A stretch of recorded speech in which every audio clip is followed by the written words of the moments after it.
Hello, everybody. I'm Howie Hawkins. I was the Green Party candidate and the Socialist Party candidate for president in 2020. And this podcast, Green Socialist Notes, is about educating and organizing around the eco-socialist platform that Angela Walker and I ran on in 2020. So one of the things we were calling for during 2020 is to cancel all student debt and set up a fair student borrowing program run by the federal government, zero interest, with reasonable payback, and then after you pay for a certain number of years, forgiveness of any remaining debt. And the Biden came partly toward what we were talking about this week. And before we get into the details of that, it's important to realize that it has been the public policy of the United States since the 1970s to make college too expensive so that not that many people get a college education. In the coming out of World War II, the GI Bill, and then a lot of state universities and colleges were tuition free or basically tuition free. And as we went into the 70s, particularly the conservatives in the political elites got concerned because there's a lot of student unrest. And, coming from these better educated young people who were in the colleges, over Vietnam, over civil rights, starting to raise environmental issues. What's his name? Lewis Powell, who became a Supreme Court justice, wrote a memo to the U.S. Chamber of Commerce saying that, too many people are involved in politics now. Black people, women, environmentalists. And he really blamed Ralph Nader for mobilizing consumers. And, as a result, the business class got organized. There was the Business Roundtable and the Trilateral Commission and all these lobbies that we know of today. The Chamber of Commerce, of course, was older, but it got more engaged politically. And one of the things they did was make it too expensive for a lot of working class people to go to college. Or if they did, they would be enormously indebted. So there's this guy, Roger Freeman, who was kind of a ideologue for capitalism. He was a policy advisor to both Reagan and Nixon. And in 1970, he said this, quote, and this is in California, where tuition was basically free at the state colleges and universities. He said, quote, "We are in danger of producing an educated proletariat. That's dynamite. We have to be selective on who we allow to go to college. If not, we will have a large number of highly trained and unemployed people," end quote, which means, people well educated, know their way around, politics and government and how to organize. And that would be a threat to the establishment.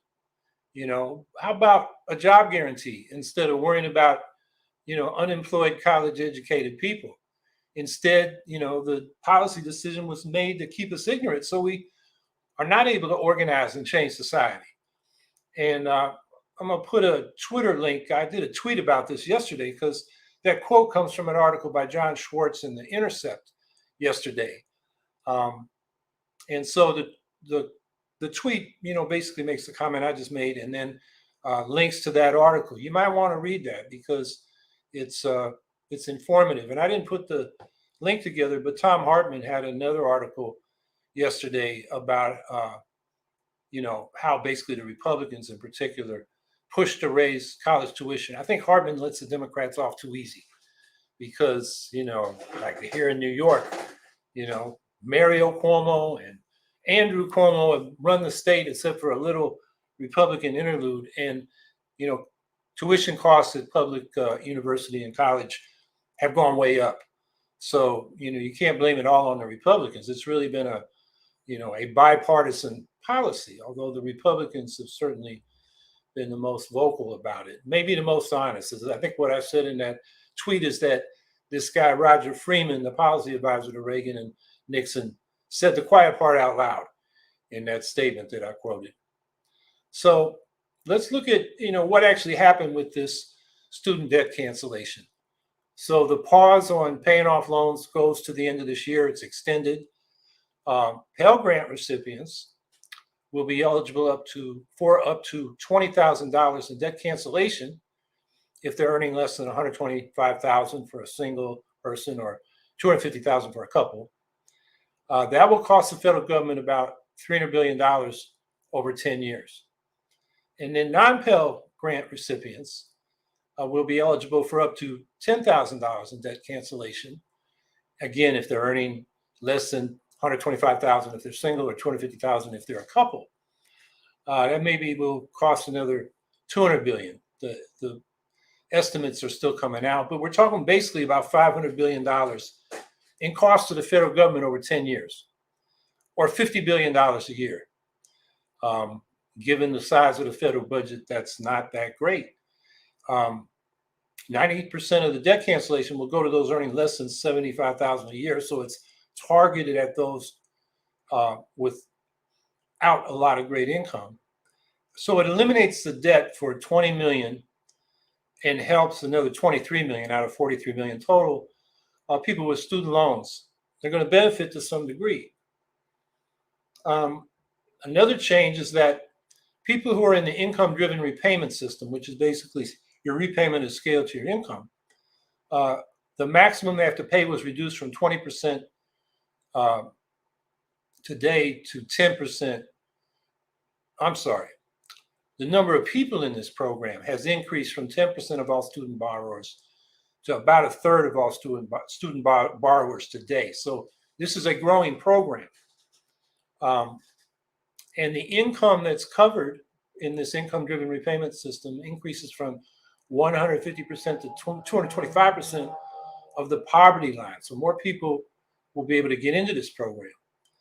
And then the interest on these income-driven repayment loans is reduced to 0%, which it should have been all along. The point of, lending money to students was to help them go to college, not make, profits off them, income for the government. There are other ways to do that are more fair.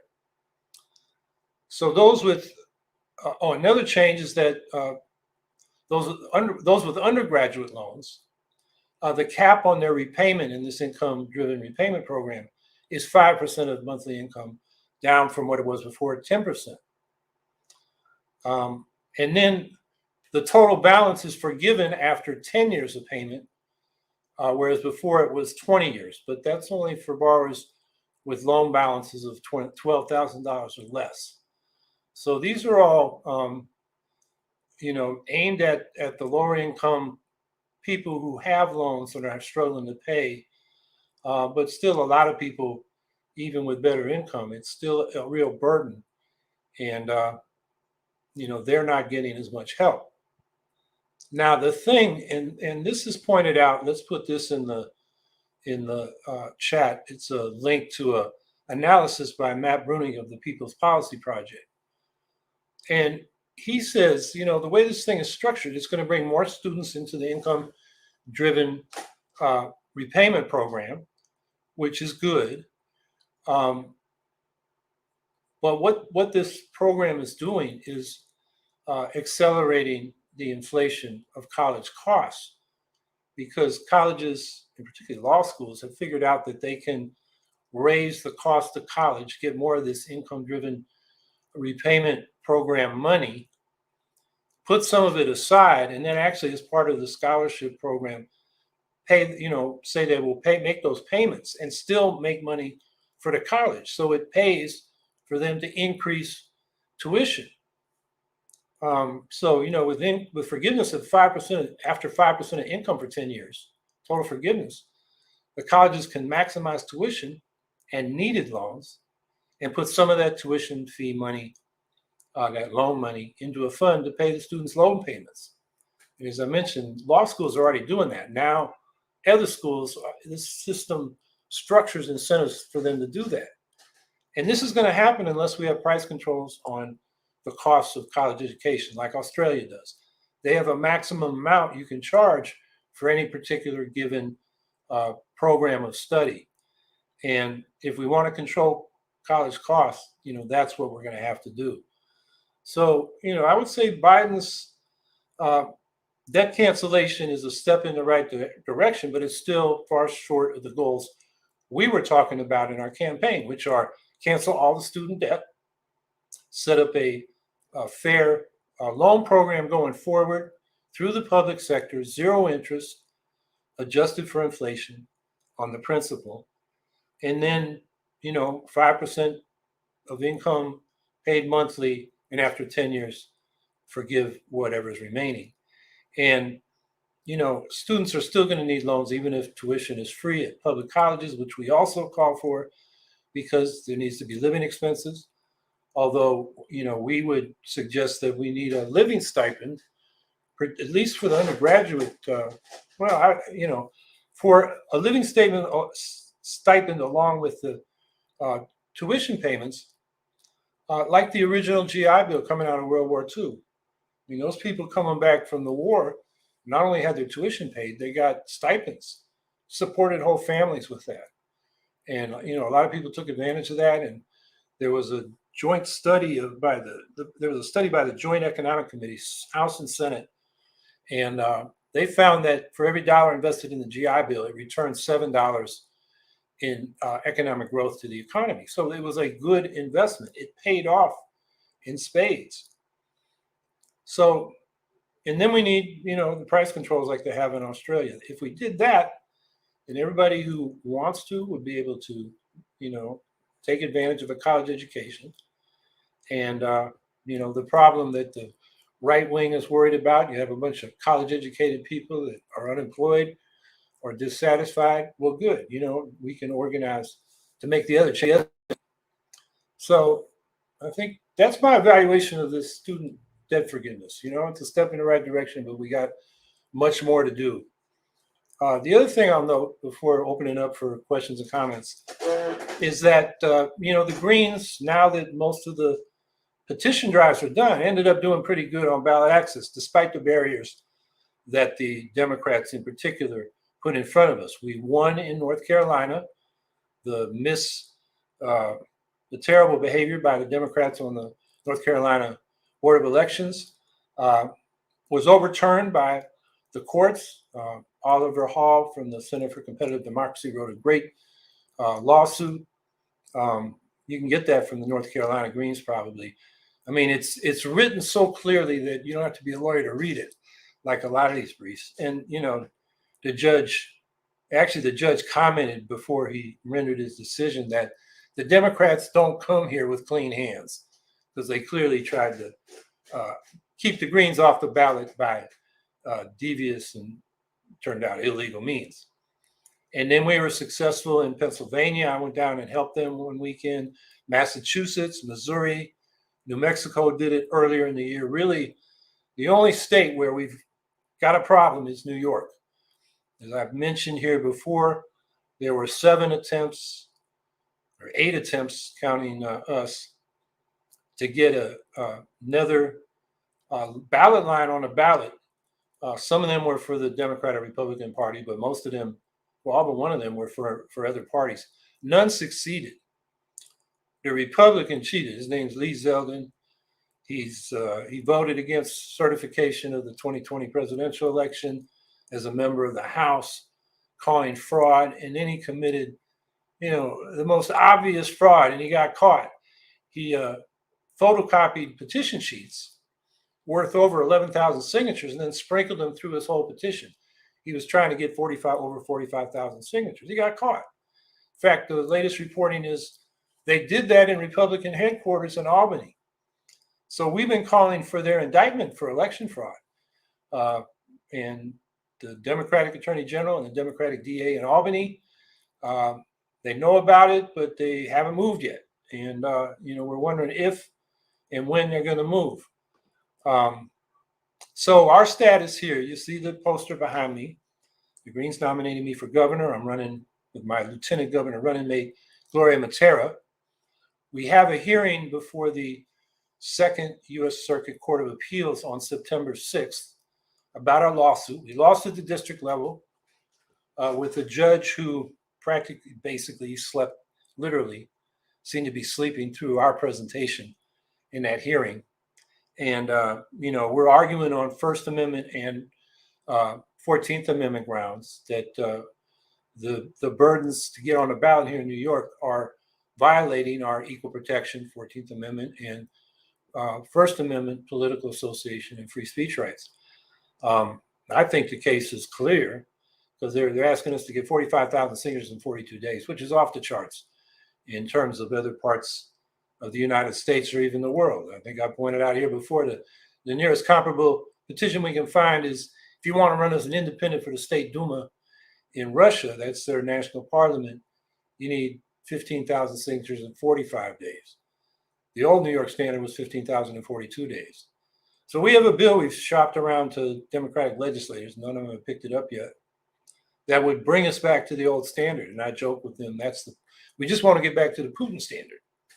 And they chuckle and say we're right, and then say we're not going to do it until after the election because we don't want the governor and the state party chair on our backs.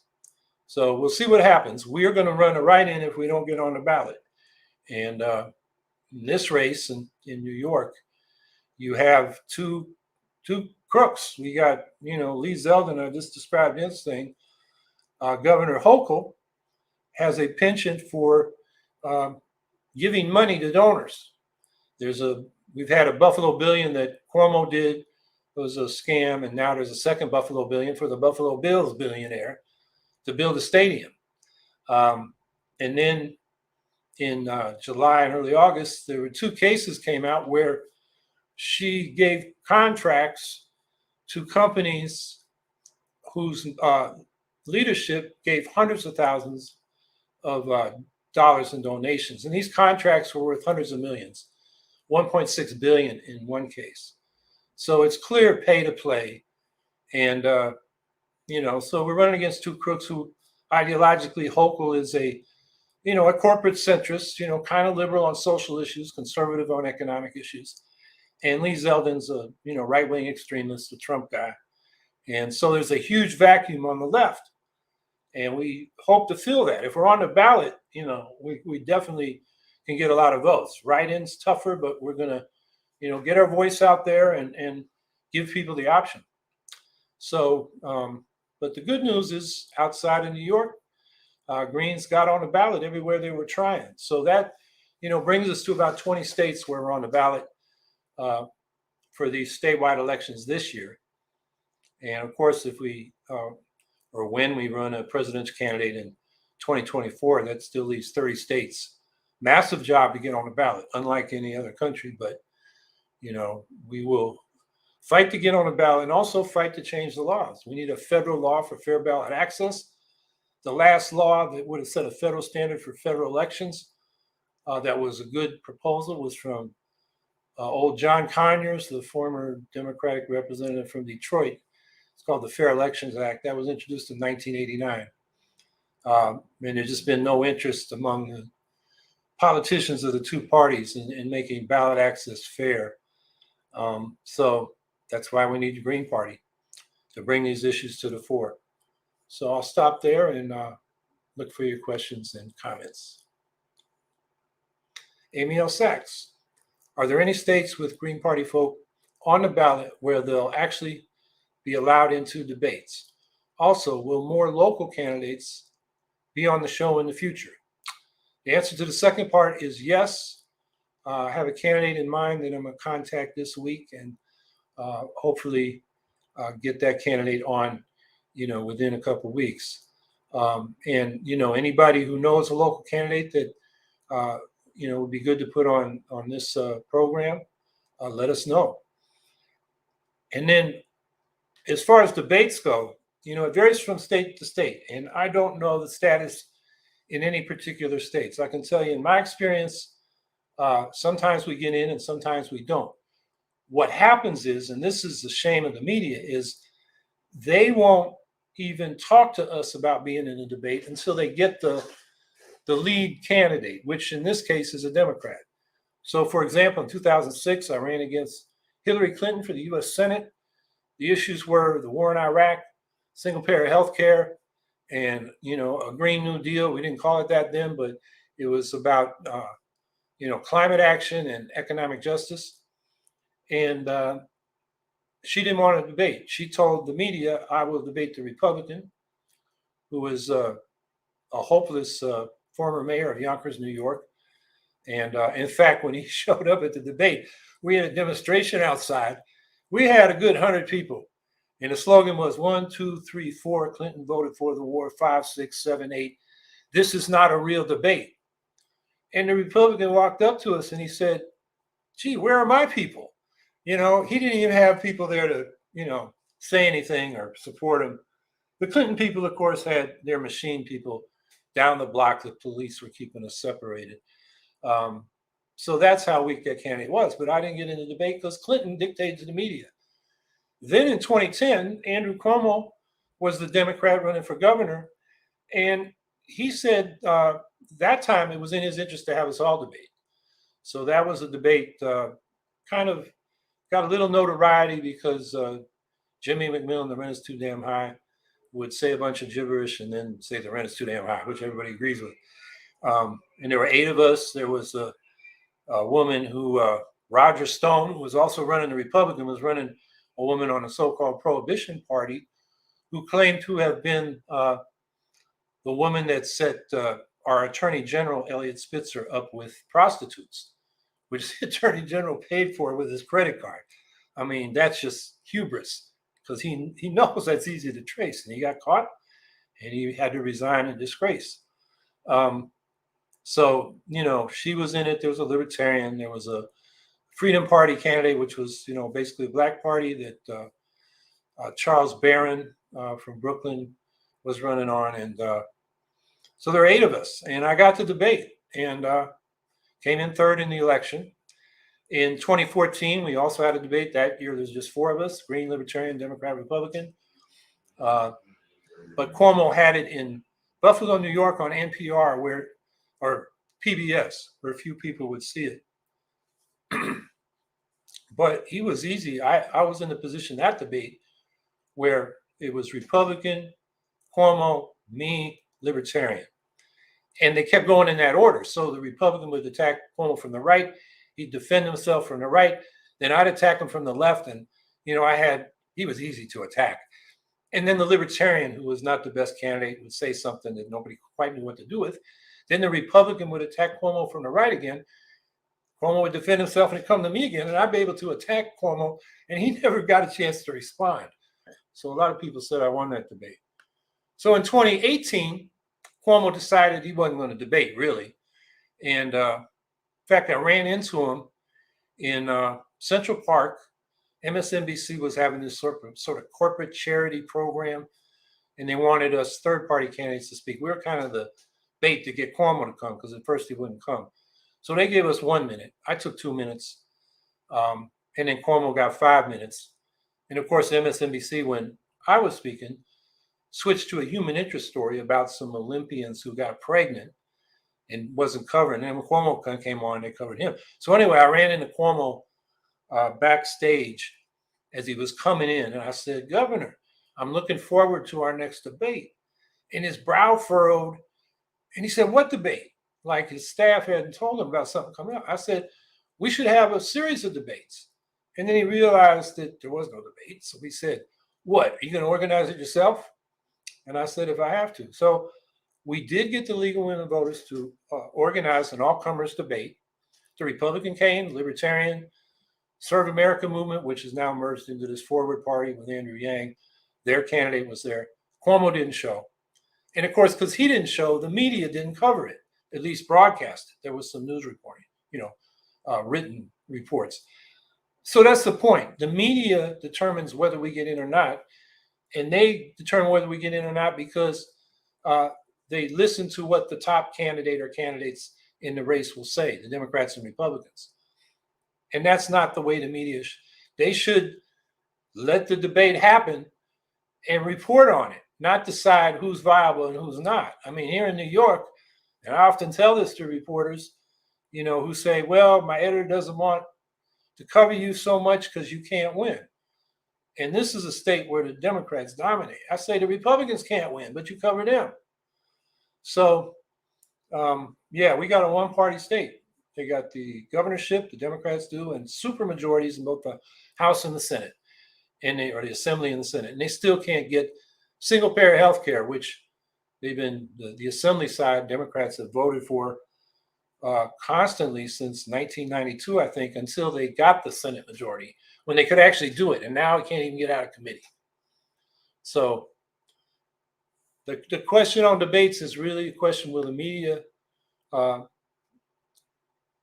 the media should be doing is organizing the debates and then telling the candidates, here's the deal.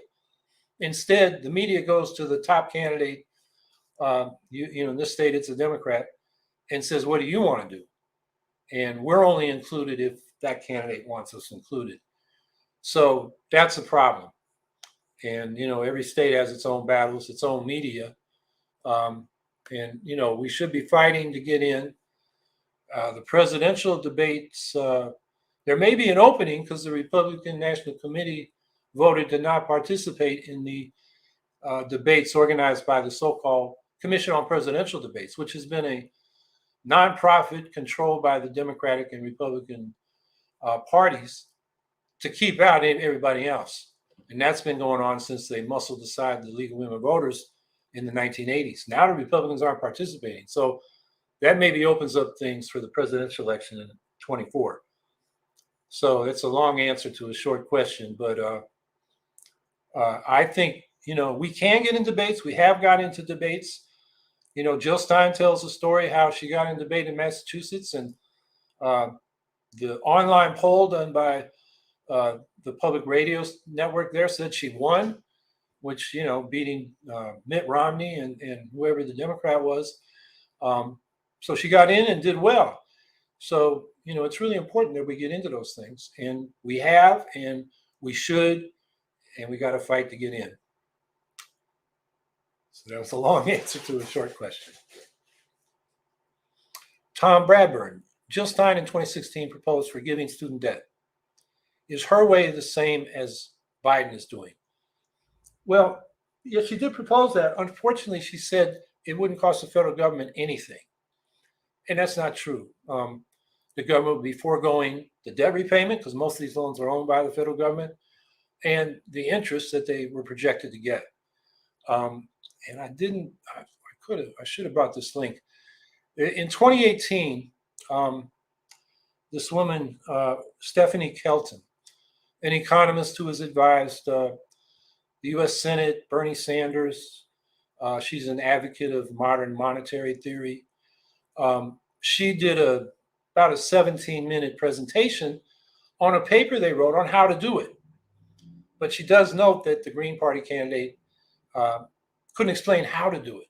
And in fact, Jill said it wouldn't cost the federal government anything, which is not true. It will cost. But, Kelton, it's worth digging that up. I think it's the name of the paper that she did the presentation based on is called The Macroeconomic Effects of Student Debt Cancellation, Levy Institute at Bard College. So you can find that. And it goes into the mechanics of how you could do it. You could do it either through the Treasury or through the Fed. The Treasury is more likely politically, and it would basically cancel debts. You could spread it out over time. So as each payment comes due, you forgive it. But that comes, that's a debit on the federal balance sheet. So it will cost the government something. And the Fed could do the same thing. It could buy up the loans and then forgive them. But that will also show up on the federal balance sheet. Now, Kelton did say, well, you could get creative and say it costs nothing by just doing an accounting trick if you did it through the Fed and say, how did she put it? They're delaying debt payment. And so the debt is always, it's on there, it's on the books as an asset, but they're never collecting. And you just leave that indefinitely. That's one way to do it, zero. And the other way is to have the Fed buy a bunch of other bonds, corporate or government bonds, the income of which could cover for the losses by not getting the student loan payments. So anyway, and what Biden is doing is forgiving the loan. So it is costing the government. I gave those numbers. It's about $500 billion or $500 billion a year for 10 years. Which, given the size of the federal government and actually the macroeconomic benefits in increased employment and GDP, that the Kelton, okay, it's in the, okay, the macroeconomic, that's the, it's in the chat. So thanks for posting that. And if you can find the YouTube presentation, which is probably quicker than reading that very academic, abstruse mathematical paper, that would probably be, for most people, the best way to, get a grasp of how it would happen. Kelton is very clear in that video. And Jean Lowe's Pascalades, I see this in the chat. She posted it actually to my personal website. That's how I actually, thank you, Jean. I did watch that video because I've been interested in that question.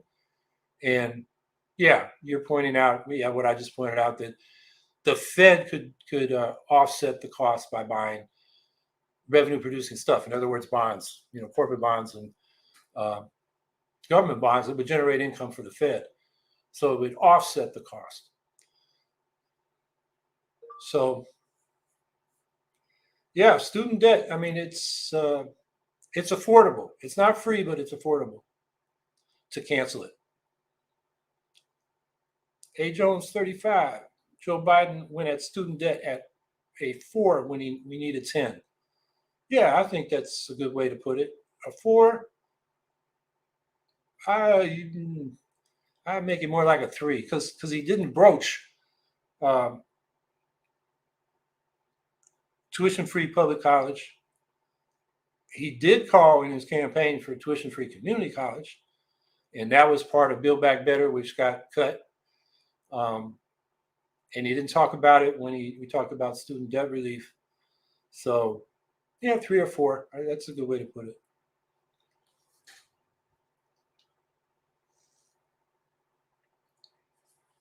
Steve Talbot, if you have a degree that doesn't lead to a job and you have a debt that can't be repaid, you become a wage slave that can't be escaped.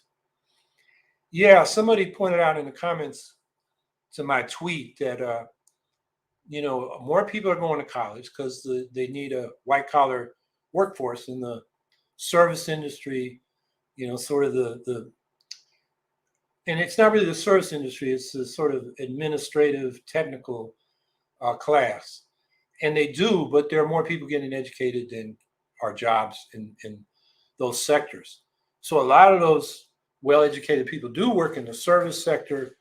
They become, what do they call them at Starbucks? The people that serve, you got a name for them, baristas, I think. Yeah, so they're making, so what are they doing? They got a college education. They're working a crappy job. They're organizing unions. That's what the conservatives were afraid of. So they didn't want too many of us to get educated. And you're right, Steve. If your degree doesn't get you to a good job in the field you studied for, and you have a big debt, yeah, you become a wage slave, and you're giving your money. It goes to, in most cases, the government who's making money off of you. When the point of the loan is to get you an education, not make you a profit opportunity. And then some loans are in the private sector. I think it's something like 90% are government and 10% are private. And so they're making money off you while you slave away at a low wage job and you're kind of stuck in debt because you really can't pay it off. That's a problem.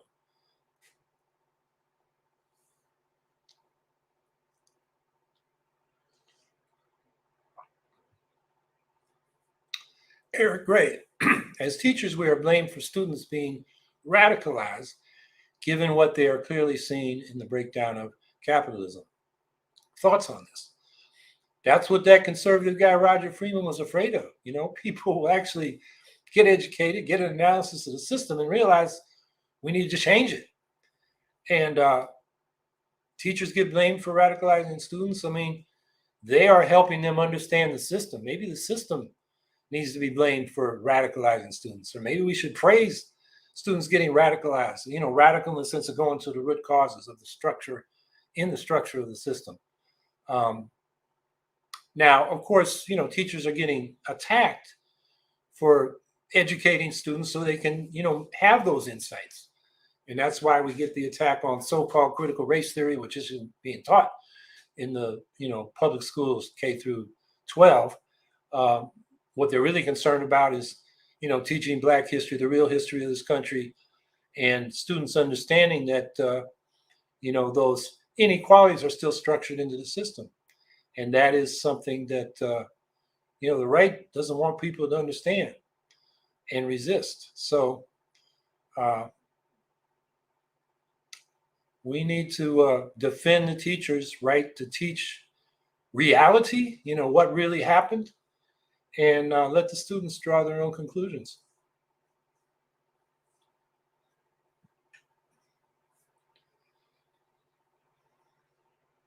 Steve Talbot, if the Civil War led to emancipation and the Great Depression led to social programs and the Civil Rights Movement led to greater rights, how did conservatives counter improvements every time? Well, the capitalists back to conservatives. So they're well financed. They're well organized in the sense that they hire competent people to do their lobbying and their public propaganda narrative. And so they are good at dividing us by race, by, native versus immigrant, different sectors of the working class. So, they feel like one sector's got a better deal than the other, like public employees compared to private employees who are unorganized, don't have a union. So those private sector workers are encouraged to resent the public sector workers and fight them getting a decent salary. It's been successful. Teachers, are underpaid grossly in this country compared to other countries. They're not valued.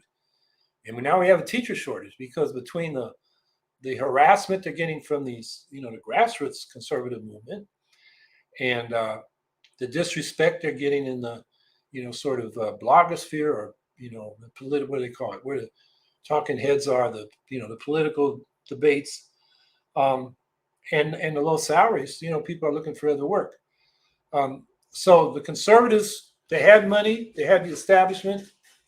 There was Open Secrets had a study I peeked at this week. They follow campaign financing, and they pointed out that I forget how many millions have been poured into election deniers by mainstream corporations, including my former employer, UPS. That's the one that stuck out in my mind, but they're big corporations. I can't remember the others, but they're, everyday household names.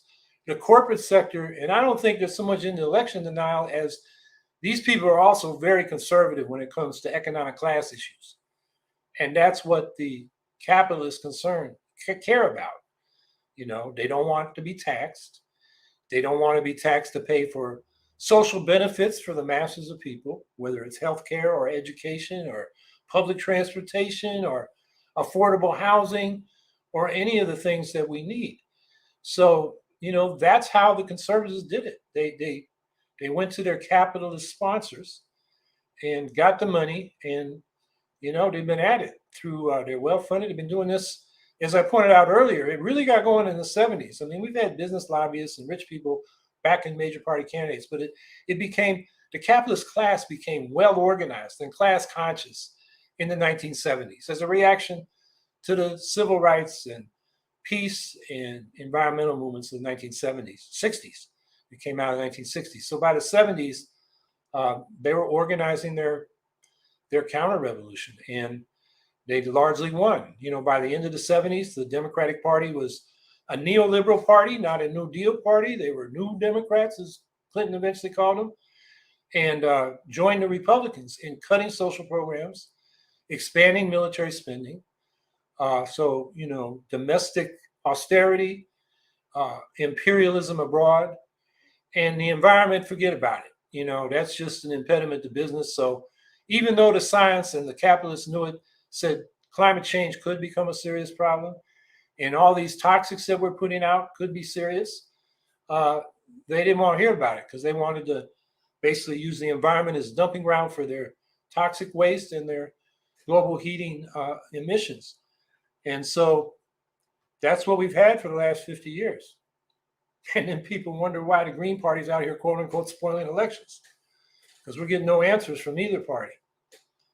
And both of them have adopted the basic conservative arguments on economics and foreign policy. The debates are about, cultural and social issues. So, voting rights for Black people, marriage rights for gay people.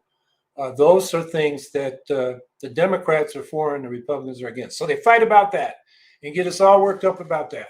And meanwhile, they agree on the, kitchen table issues and the foreign policy issues. And so, alternative perspectives on that the Greens bring is difficult to bring, because of the electoral system that we've talked about. So, that's how the conservatives do it. They got paid.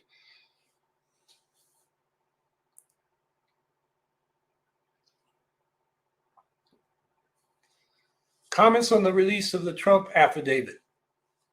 Well, he had a bunch of stuff he shouldn't have. He's broken a number of laws.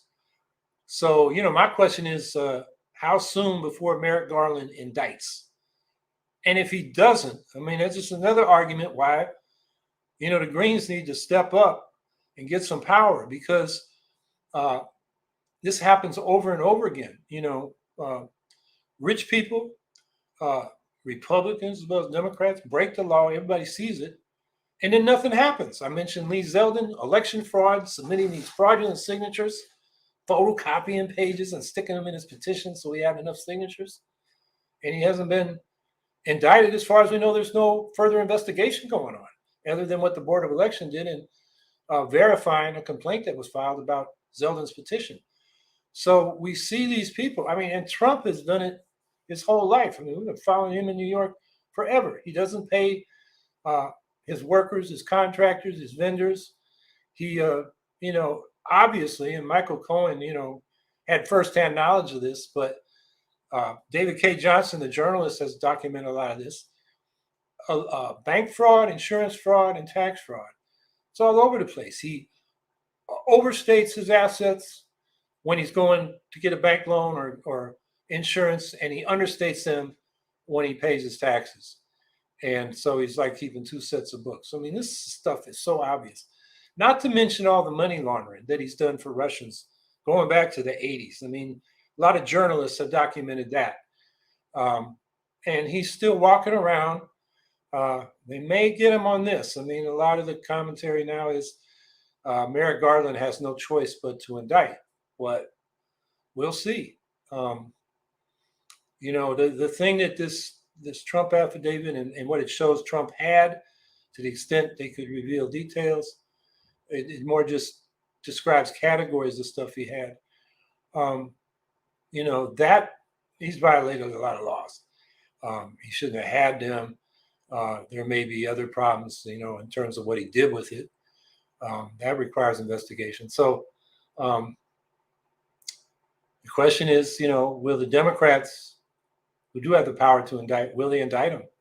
I'll give you another example, and David K. Johnson pointed this out.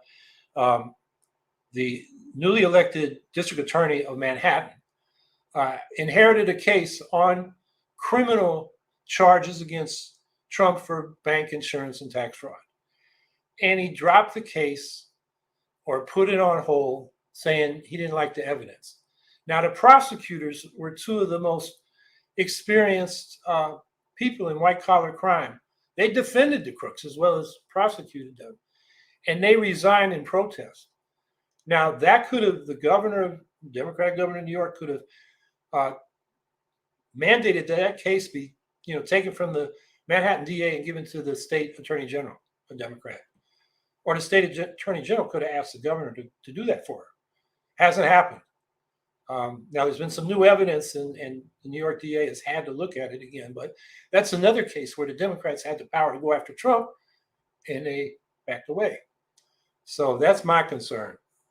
Are they going to follow through and get Trump on what we can all see with our lying eyes he did?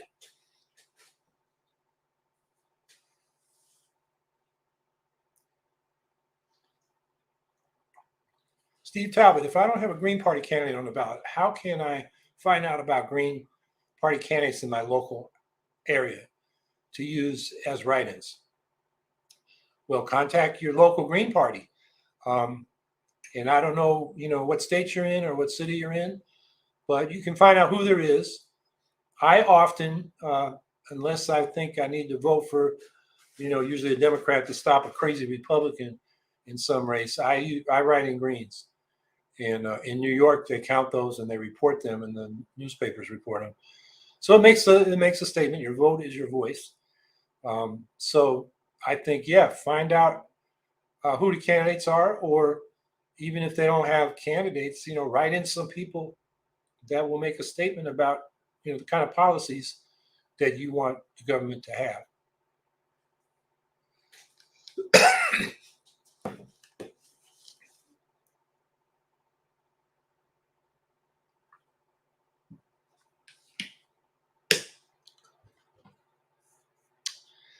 The guy behind the curtain, I know Violet keeps thanking Andrea. Actually, she's not doing it anymore, at least for a while. It's Chris Blankenhorn. He's taking care of a baby, so that may have diverted his attention. So I'm looking here in the chat. Oh, he's back. Steve Talbot. Would it benefit the U.S. Green Party to coordinate with Green parties in other countries? I think so. The National Green Party actually withdrew from the Green Parties of the Americas. There's some Latin American parties that are very conservative, even on social issues like abortion and gay rights. But I think we'd have been better off to stay and fight. The National Committee decided to withdraw. The American Greens have been disappointed in some of the, militaristic policies of particularly the German Greens when they backed the intervention against Serbia during, the Balkan Wars in the 90s.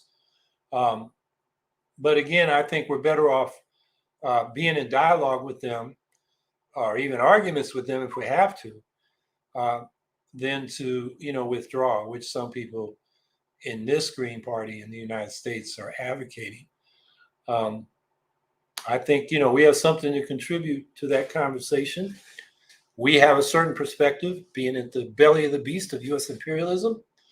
And by the same token, and I just posted something to the National Committee list about this today, East European Greens, as well as other lefties, socialists and anarchists, have perspectives on what's going on in Ukraine and the whole, question of peace and self-determination and independence and sovereignty in Eastern Europe. And those Greens, they sometimes look at, because you'll get the argument here that, well, we don't have anything to say about that. We should just oppose our imperialists and, leave Russia alone. And, that aggravates the hell out of lefties in Ukraine and the rest of Eastern Europe, because it's like they're getting threatened or even invaded, as in Ukraine. And they have certain perspectives. They want support. They want humanitarian aid. They want arms. They want diplomatic support. And instead, we got some people on the left in this country saying, well, NATO provoked the whole thing, as if NATO made Russia invade Ukraine. We can be critical of NATO's policies. We should be, but that doesn't excuse the Russian invasion. And it just drives lefties in Ukraine and the rest of Eastern Europe crazy when they hear this from the Western left that has a hard time condemning Russia's aggression and supporting the fight for national liberation in Ukraine. So there's a case where we can learn from the Greens and other lefties in a region, in this case, East Europe. So it definitely benefits to coordinate. There is a thing called the Global Greens, and it's really very loosely organized. It's more a format in which to communicate and discuss. You really can't make decisions on behalf of the parties. And most of the parties probably aren't prepared to participate in that kind of structure because they can't afford to send delegates to international meetings. And that includes the United States. Most of our people that have gone to these meetings have been self-funded. And you got to have elected people funded by the party to really have a democratic process. So we got a ways to go there, but by the same token, we should, I believe, stay in these organizations, and where we have disagreements, argue it out, have a debate.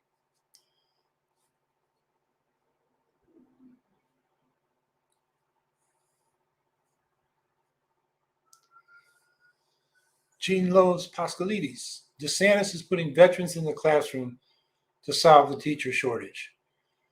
Yeah, veterans who are not teachers, who don't have the qualifications. That to me is just the grossest pandering. And, veterans, just like anybody else who is teaching, should be paid a reasonable salary. And they don't do that in Florida, where he's at. So, yeah, DeSantis is bad news. He's as bad as Trump, probably worse than Trump on policy, because Trump's only policy was Trump first. DeSantis is a right-wing ideologue, and he's half competent compared to Trump, who, couldn't remember at the end of a sentence what he said at the beginning of it. So, DeSantis is somebody needs to be defeated and opposed.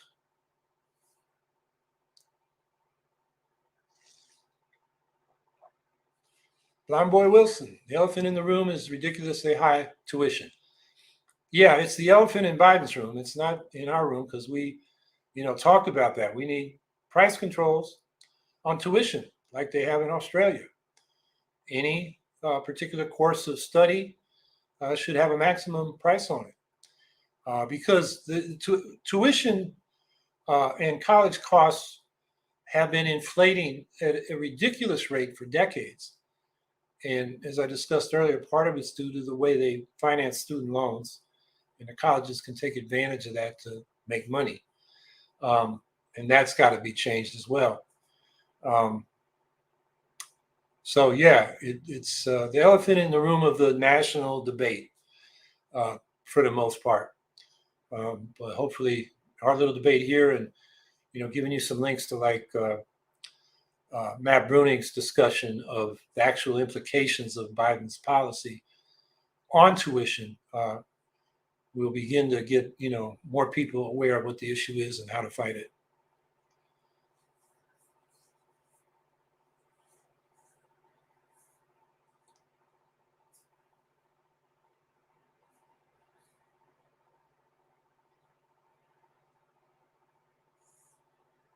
Comments on, I commented on the release of the Trump affidavit.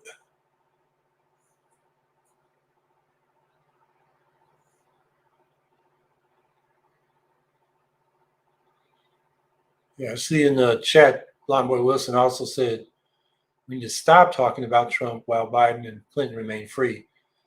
No, I don't think we should stop talking about Trump, but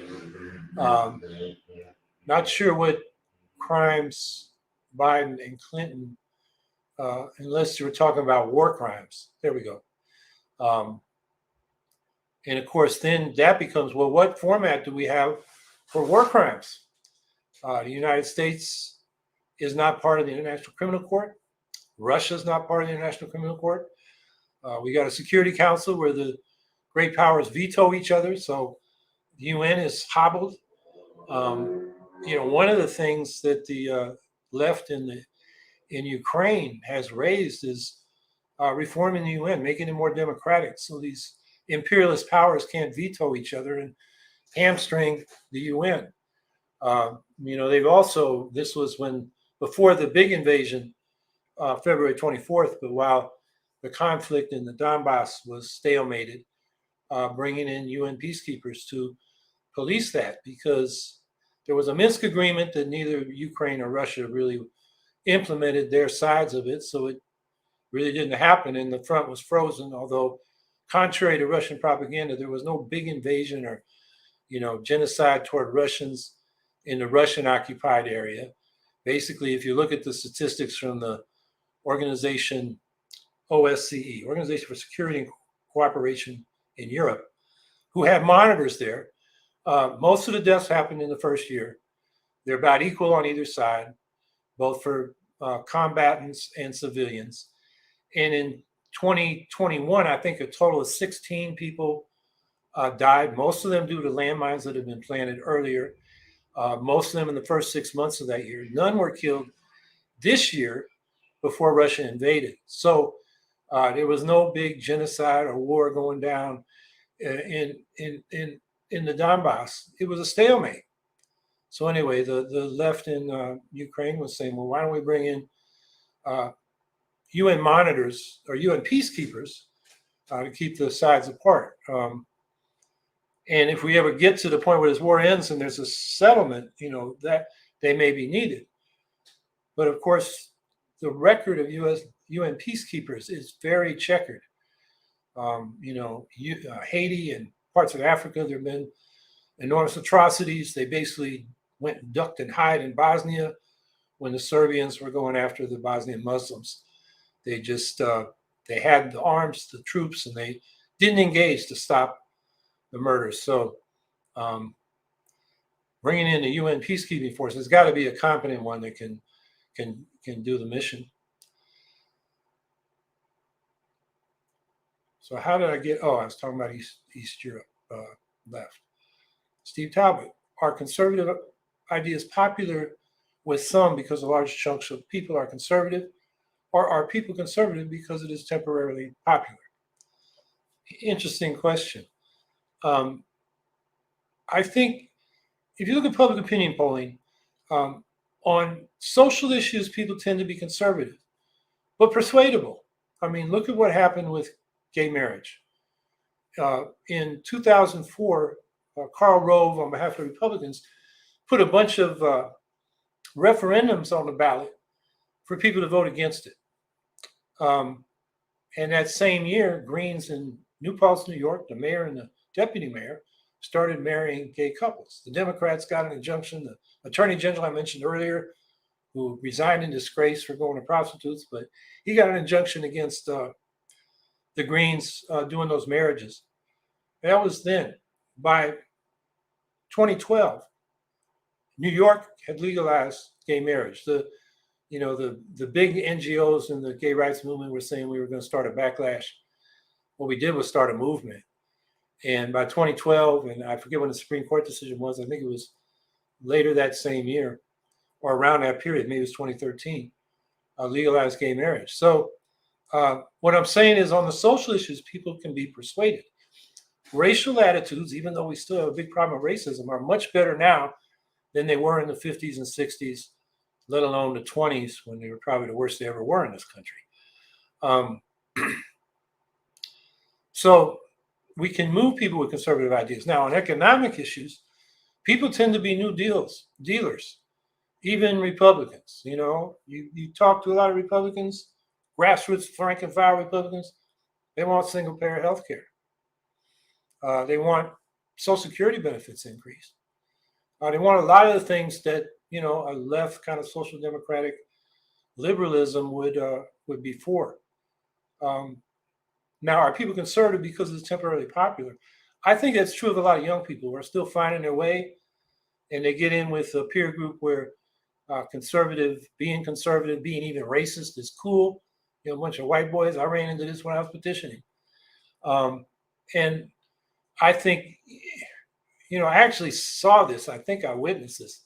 You all probably heard of Dinesh D'Souza. I saw him at Dartmouth College when he was a freshman. He was on the student government, and we were pushing for divestment from South Africa.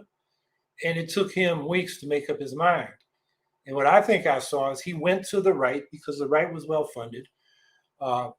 People that funded the National Review were funding a group or a publication called the Dartmouth Review at Dartmouth College. And he saw that's where his bread was going to be buttered. And I think that's why he became conservative. That's just, my observation and hunch. I can't get inside his head, but it sure looked like that to me. He was looking which way the wind was blowing and where his best chance was to get ahead.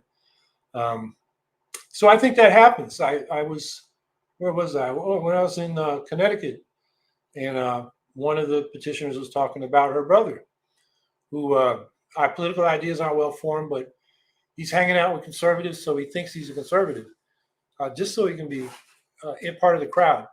So I think another thing is people conform to their group. And right now in white rural America, being a conservative is what everybody is. So people don't want to stand out. So I think that's part of it too. Most people aren't ideological. When it comes to policy, they're just pretty practical. Yeah, I can't afford health insurance. If there was a government program that would cover me, like Medicare covers seniors, I'm for that. Or if they're a senior and they weren't able to, get a pension or retirement funds squirreled away, and they're living on Social Security. It's not enough. So therefore, increasing Social Security benefits, even if they describe themselves as conservative, they support that idea, which is anathema to ideological conservatives. So that's the best I can say about that. And I guess we're up to the hour. So yeah, what's coming up is hopefully some more local candidates. Next Thursday, I'll be on Matt Ho's live stream talking about electoral reforms. The publicity will be out on his social media and my social media soon. You might want to tune into that. So yeah, we'll get some local candidates. I'm going to the Socialism 2022 conference in Chicago. When is it? The weekend? Is it next weekend? Yeah, it's next weekend. So I will be broadcasting next weekend from that, and I'll try to grab a good guest to be on the show then. And one of the people there is a Ukrainian socialist who, even if I am able to get her for that, I would like to have her back and really just deal systematically with some of these tropes that are denying the agency of the people of Ukraine and the left there in particular, and get caught all up in these geopolitical abstractions, which imperialism, U.S. or Russian, to support, or rather than be independent of both and support the national liberation of Ukraine. She's very good on that, and I hope to persuade her to come on the program. Her name's Yulia Yushchenko, and she has a book. If you want to slog through something that's very kind of heavy but very informative, it's called Ukraine and the Empire Capital: From Marketization to Armed Conflict or Armed Conflict. And it goes through the whole period from Ukraine's independence in 91 through 2018. So the armed conflict, the war has been going on since 2014. It just was escalated radically by Russia in February. So I hope to get her on here and sort of deal with, I'll give her some, questions that you hear from, based on, some of the things some people in the left and peace movement are saying. So she can answer that, and then have her on to answer your questions. And if I can get her, I'm going to suggest we go longer, because I think she's somebody really worth listening to. And you can look up her stuff online. She had a great interview in Workers' Liberty, another one in Spectre, left-wing publications, particularly the Workers' Liberty one, if you want to look that up. So that's what's coming up. And we're out of time. So like I always say, keep organizing locally, building your local green chapters and organizations, and keep fighting, because social change happens in steps, not just as a smooth progression. So you might think you're not getting anywhere, but you're actually preparing the ground, changing people's minds, and getting to the point where suddenly everybody's with you. And you never know when that's going to come. Who knew Occupy would break out, even though we knew the contradictions that led to that, the growing wealth inequality, the bailout of the bankers, but not the people. All that was simmering, and it just happened to come out that fall of 2011. And that was probably stimulated by what was going on with the Arab Spring and similar movements in countries like Spain and Greece. So just keep fighting, and one of these days we're gonna break through to the next level. So have a good week, everybody, and we'll see you next week.